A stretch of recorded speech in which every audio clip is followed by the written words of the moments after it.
Hi, I'm Richard from Richard Neville Tai Chi, and as promised, this is the other version of the 16-step Tai Chi form, the one that I probably slightly prefer.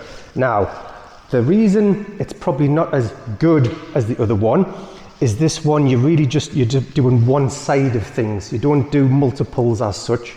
So while it's good to learn how to move one way and how to turn and how to move the other way, it's not necessarily as complete an exercise as the other 16-step form that I showed you.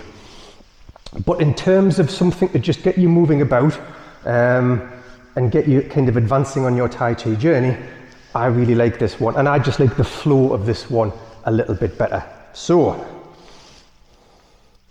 we start with prepare and begin. You know this by now. So we step out, turn that foot in, come around, turn that foot in, down, and relax. Give it 5 or 10 seconds. Then we begin. Come up and down. This time, if this is 12 o'clock, I'm going to do this to about 2 o'clock. The hands are going to come around, lift the right foot onto the heel, and we play the lute on the right, so the right hand is higher than the left. And from this direction, we're going to go in that direction with a really easy move. So from there, the left hand's going to come down, going to turn that right foot all the way in, and the right foot's going to start coming down. Come up on the toes of the left foot, which means you can let it unwind naturally. That left hand has come up there like this, so now the arms are in front. The left hand can push down. The right hand can come up till your palm's in front of your face. Turn the palm to the sky, dab at the ground. This is your white crane spreads wings for this version. We're going to brush the knee, so drop the elbow, drop the hand, lift the left hand, turn the waist, swap the hands over. It's the left hand that's going to brush across the thigh and push the foot out slightly, and we bend the knee to come forward, and that's the push. I don't think pushing should be like that, because that brings you off balance. The push comes from bending your knee like that. Sink back, turn the left foot out a bit. The left hand's going to come up, make a fist with the right one, pull down and in, hide the forearm, lead with this shoulder, move the left forearm out the way so we can step out and deflect, parry and punch. Open the right hand, we can do the apparent close-up, and this one differs from the other one. The left hand's going to come across to here. We do our cloud hands here.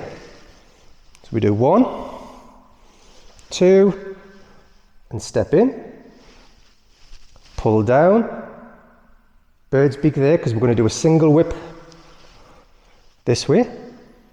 Open the right hand, push out to the side and step in, lift up, and we do our second play of the lute, but this time the left hand is higher than the right hand, so we're playing the lute on the left. Step back and whirl arms twice, we do that again. So 1, 2, now we're going to do snake creeps down. So come up on the left heel, bring the left hand across, make the bird's beak there and pull it away. Meanwhile, the right hand can pull the right foot in, so you're bringing the right hand to the left cheek, step out, down, forwards and up, sink back and poke back. You don't have to do the sink back and poke back in this version, but I think you might as well.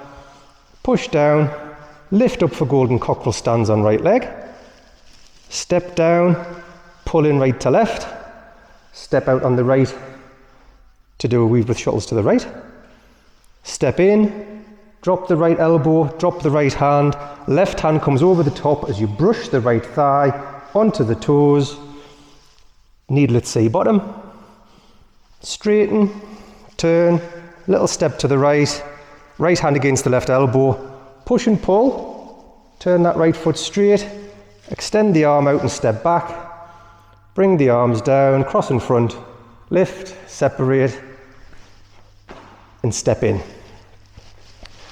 So, even at that speed, I hope you can see why, you might be able to see why I prefer it. It's a bit more quick and dirty in terms of how you get through it. So because there's not the sides to side, it's move, move, move, move, move, which sometimes is just nicer.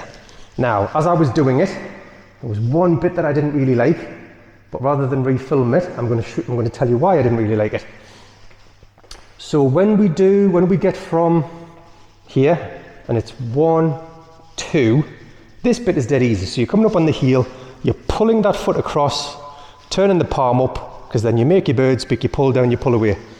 This hand, the right one, can either pull down and pull in to get this hand up to here and step out, or, as I did, kind of like to come around and pull in and out.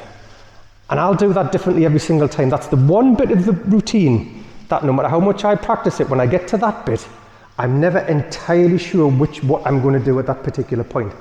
And I'm leaving that in because it's I hope it's interesting for you to see that when you're trying Tai Chi or when you're doing Tai Chi, you don't have to be perfect all the time. You really don't.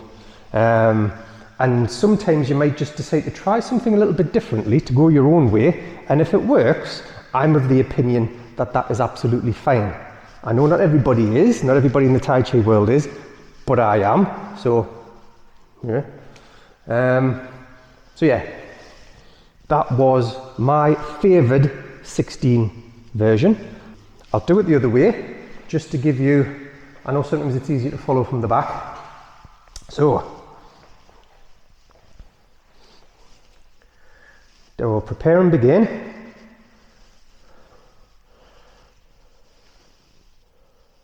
Prepare, begin. Play the lute on the right. Turn. White crane spreads wings. Brush left knee. Hide the right forearm to deflect. Parry. Punch, apparent close, come across to the right, cloud hands 1, cloud hands 2, single whip, second play the lute, this time it's on the left, step back and whirl arms 1 and 2, bird speak on the left, right hand to the left cheek, snake creeps down, sink back and poke back, golden cockerel stands on right leg, step down and pull in, weave with shuttles to the right, step in left to right, needlet C bottom with the right toes out in front and the left hand coming down, step out, push and pull, turn, come back in, and done again. Like I say, I haven't been super strict with these because it's more about you seeing the movements, seeing how one goes into the other, a little bit of an explanation, and hopefully I've made it relatively easy to follow along. I will put some instructions down, but in the meantime, hope you enjoyed the video.